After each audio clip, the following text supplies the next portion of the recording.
Okay, guys, can we wrap up this meeting? Yes. Yes. Okay, then, as discussed last time, this will be our last meeting on Microsoft Teams. We are officially switching to. Oh, made in India.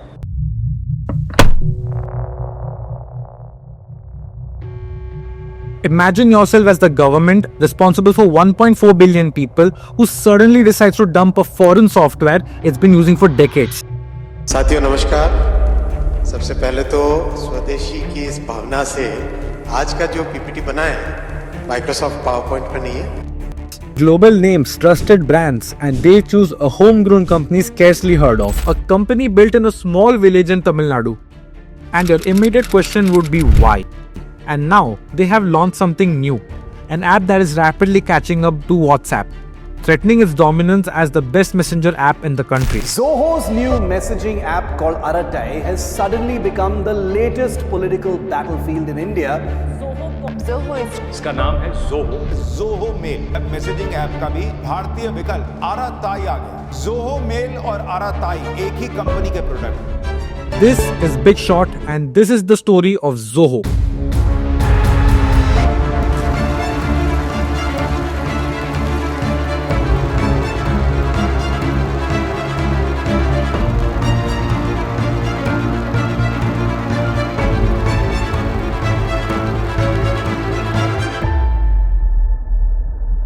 For 3 decades, India didn't build, it consumed. Every email you sent from India probably went through Google. Every video you watched came from California. When businesses needed software, they looked west. India was the world's IT capital, but we were building for the world, not for ourselves. And in 2019, something shifted. India encountered a huge problem: data sovereignty.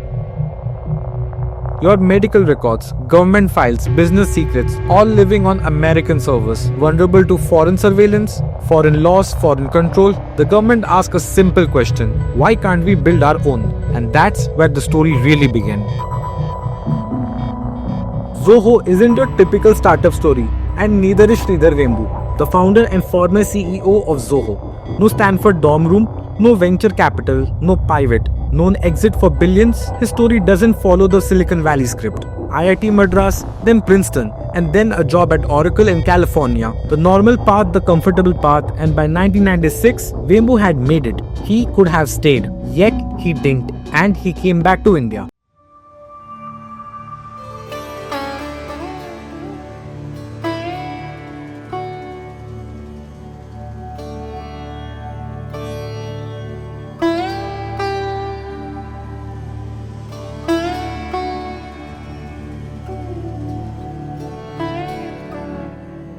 But not to the Bangalore startup hubs. Instead, he went to a small village in Tamil Nadu called Tenkasi.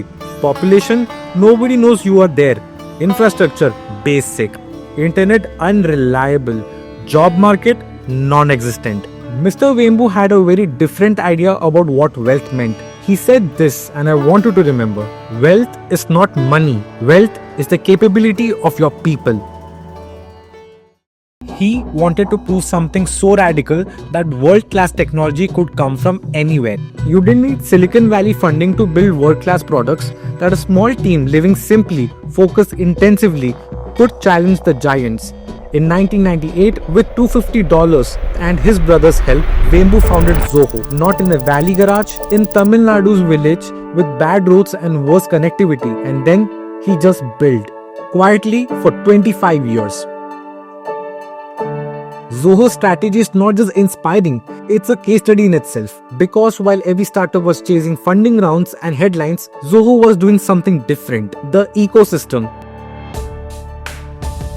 Zoho didn't build one product, they built 50 products. Connected, integrated, a full stack CRM, email, books, accounting software, recruit HR tools, writer documents, sheets, forms, analytics, sales tools, support system, inventory, expense management, even website builders.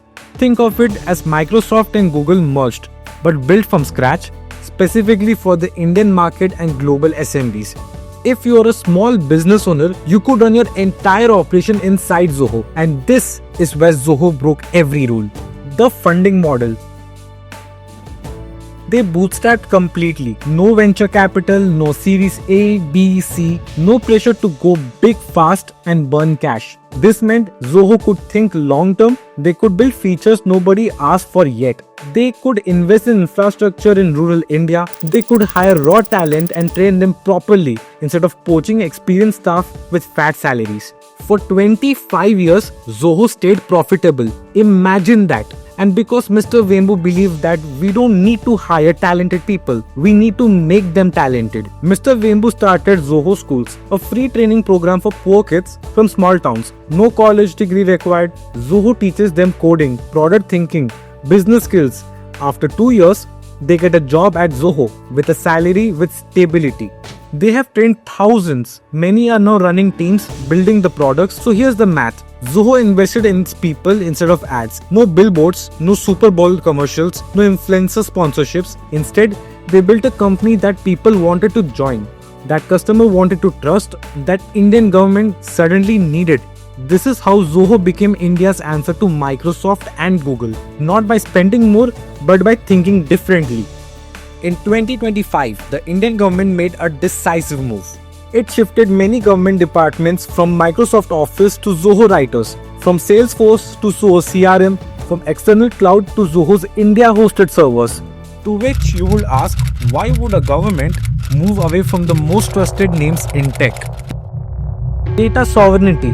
When you store data on American servers, American laws apply. When agriculture data, defense info, citizen records are stored on American servers, legally the US government can access it. Foreign surveillance is built into the system. Zoho hosts everything in India. Your data never leaves, it's protected by Indian laws. Second, cost.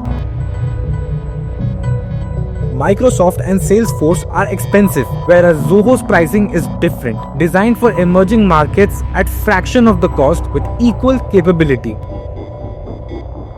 When the Indian government started moving its critical systems to Zoho, it sent a signal. If government can trust an Indian company, why can't the people? Aratai came with better privacy, no ads, and data stored entirely in India. It promised to be a simple alternative that actually respects its users. In 1 week, it went viral with millions of downloads. No advertising, no PR blitz, just pure adoption. Here is what really matters. Aratai proves something globally. Users will switch if the alternative is better and if it respects them and if it's built for their needs. And now Zoho is competing globally. Companies in Singapore are ditching Salesforce for Zoho CRM. Teams across Southeast Asia, Latin America and Africa, all of those emerging markets, tired of being treated as afterthoughts, are making the switch. The government adoption was a permission slip.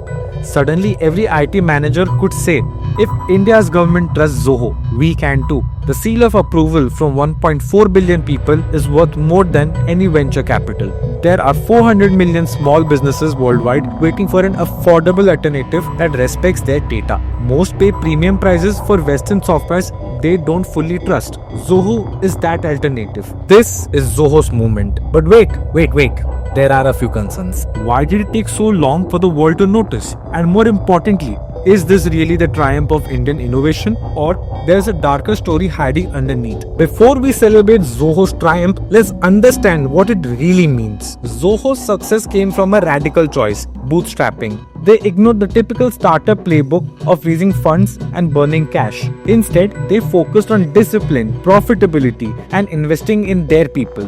Zoho proves that any entrepreneur can build a global competitor from anywhere without venture capital. But here's what's happening now. As the government is choosing Zoho, the entire world is watching us, and there are some important questions that we should ask. Will other Indian software companies get the same kind of support? How do we ensure that this isn't just about one company, but building an entire ecosystem? There are so many questions that makes the situation quite interesting.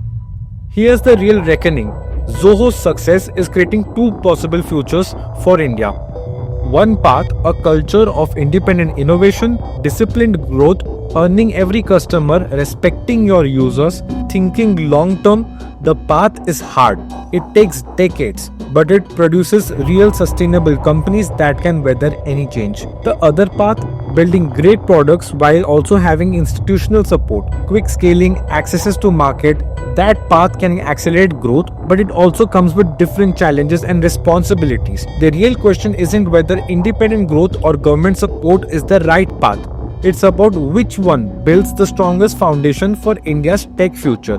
Zoho's journey forces this choice. Is it a blueprint for disciplined, customer-focused innovation that any founder can follow, or a model which relies on institutional backing for its success? This answer determines whether the company built today are truly resilient or just built for a specific movement. And most importantly, what kind of tech ecosystem do we really want to build? One where founders bootstrap every customer, or one where government support accelerates innovation, or something in between? What do you think?